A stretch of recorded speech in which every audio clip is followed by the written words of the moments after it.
Hello, I'm Rick Thomason. I'm the editor of the Register Citizen here in Torrington, Connecticut. This is our building we've been in since December of 2010. So I noticed you've got Digital First on the door there. Digital First is our parent company now. It's the Journal Register company and Media News. Digital First is the management company for those two entities. And Foothills Media Group, as you also see on here, is the Register Citizen and a group of weeklies that we also do. But Digital First is also the approach that you now take towards your journalism. That's correct. Everything, our idea is to go digital first on the web before we go to print. We go to web and then take the best of the web and go to print with it. Okay.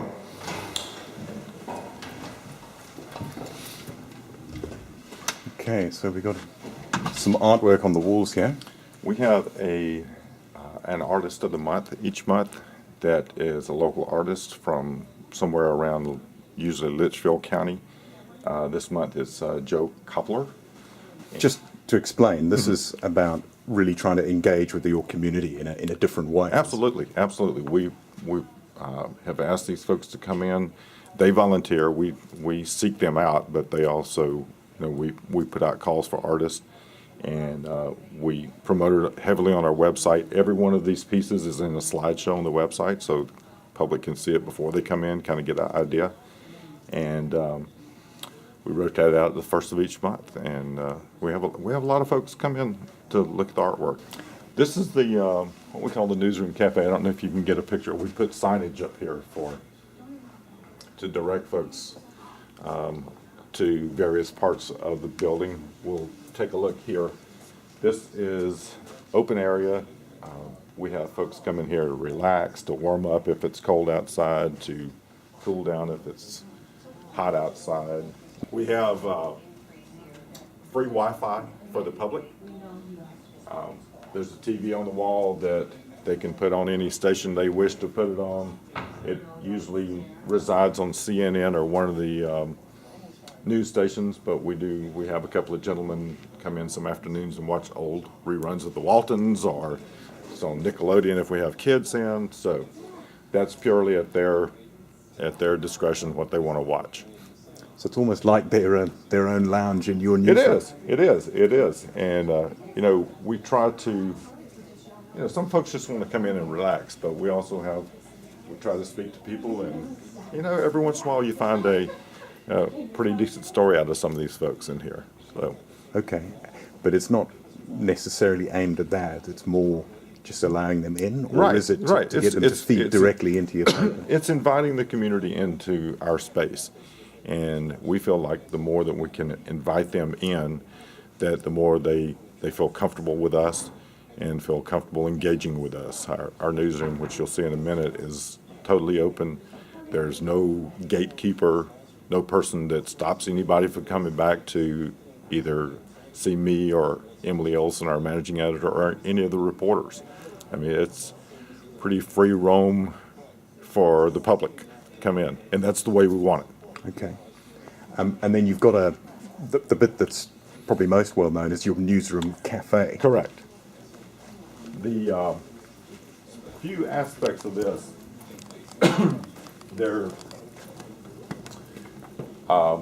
we wanted a wide open space in here. The employees use it, public uses it. We have coffee for sale. We have pastries for sale. We were going to try to do the pastries a little different, but because of health regulations, we'd have to get all sorts of permits and things like that. So they're individually wrapped, fresh every week, brought in. So that's all for the public. Over in the corner here, we have, Torrington has no bookstore. It's a town of 30,000 plus, and we have no bookstore. When Borders went out of business, that was the last here. So excuse me, we have a little bit of a bookstore in the corner over here that all these books are donated, and they're hardbacks and paperbacks. Hardbacks are $2, paperbacks are $1, and folks can come in. We use the proceeds for that to go to our newspapers and education program, which puts newspapers in the schools. There's no one in here at the moment But is that unusual or not really? Not really. It kind of comes and goes. We'll have days when there are 15 or 20 people pass through here all day. Some days we may have 2 or 3. It depends on what's going on. We also host a lot of events for different groups who use our classroom and use our community room. Mm-hmm. And so if those groups are in and out, you've got more traffic. On a normal day, because we're not in the center of town, we're not on the downtown streets, not a lot of foot traffic, but people will come here to see. Some people just come in and hang out, grab a cup of coffee, watch TV, use the Wi-Fi, that kind of thing. This microfilm machine, we have a microfilm machine here that is probably the most used piece of equipment by the public in this building. We have over 100 years of microfilm archives, which are behind you, over in the corner. Nobody's required to check them out. Haven't been, you don't have to sign a sheet to get them.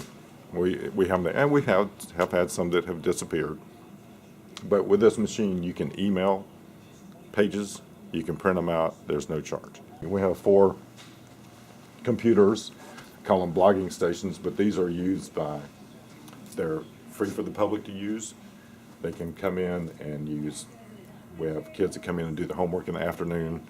We have folks that come in and do research, if they don't have a computer at home, Facebook, all that good stuff. But there's 4 stations totally open to the public. And then your newsroom goes on here. Yes.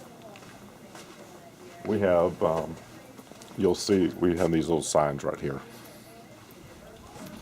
Newsroom story meetings, 4 p.m. daily, right here. Well, they're actually right here. Okay.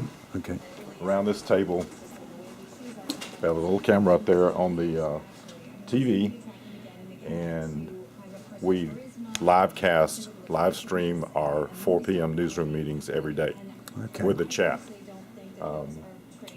Myself, Emily, if she's here, whichever reporters are here, and we let folks know what we're working on for that evening, or for the next print edition, and throughout the evening too. All right, we're going to go live, gentlemen. Good afternoon and welcome to the 4 o'clock meeting of the Registered Citizen Newsroom. I'm Rick Thomason. I'm joined by Mike Agliotti, Becky Campbell. Mr. Steve from Harwinton is joining us. Harwinton/Long Island is joining us. And I'm going to make Alex come around here so he can get on camera. Come around here behind me. Right. Oh, I see. Okay. Alex Van Well, who is from a newspaper group in New Zealand. That's right. Yeah. Oh, I see. I need to actually duck down to get on camera. Yeah. I'm actually shooting myself. Are you taking a picture of yourself? I am. I'm shooting myself. There we go.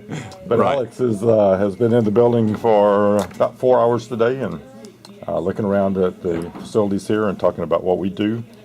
And so he's going to film this while we're being filmed. All right. Might go back to my place if that's... It's up to you.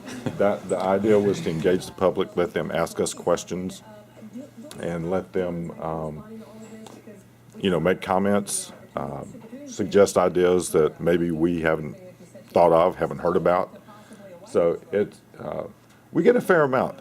We get a fair amount of feedback from the public on these meetings, and that comes and goes. There's an ebb and flow to everything, and it's the same way with that.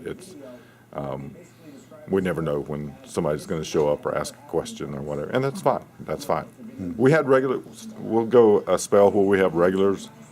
We'll have, somebody that shows up every day for a couple of weeks, and then they kind of disappear, and we'll have a lull, and then there'll be somebody else come back in. So your newsroom is fairly quiet at the moment. That's just time of day, is it? It's time of day.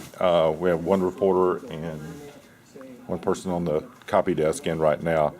One reporter's off today. The rest of the copy desk will be in around between 2 and 4. Let me show you a couple other things over here real quick that are.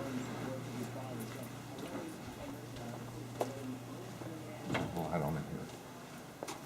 This room was specifically set up to do classes for our staff, more importantly, for the public.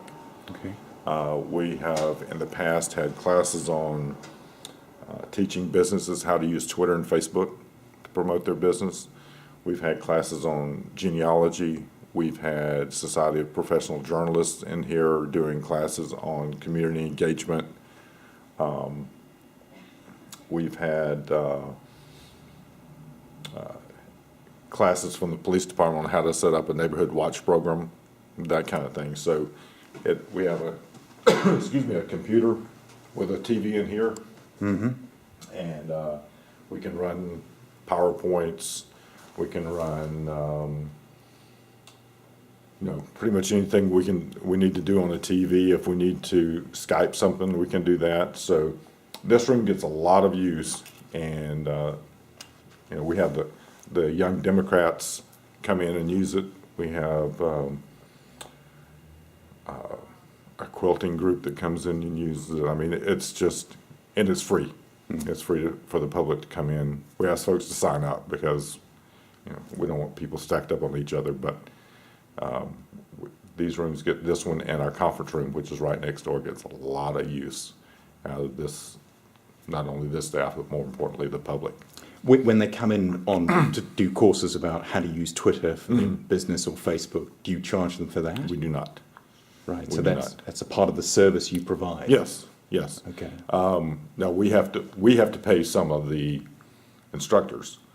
We've had to pay a couple of them, but, it's not a huge fee. Some of them are, they get to plug their business a little bit too, so there's a little bit of a trade-off there, but it's been a really good thing. We've had, our local movie theater was not using, they had a Facebook page, but didn't really use it much. They didn't have a Twitter presence at all. And not only did they increase their spending with us, they have greatly increased their social media use to a point that it can really enhance their business.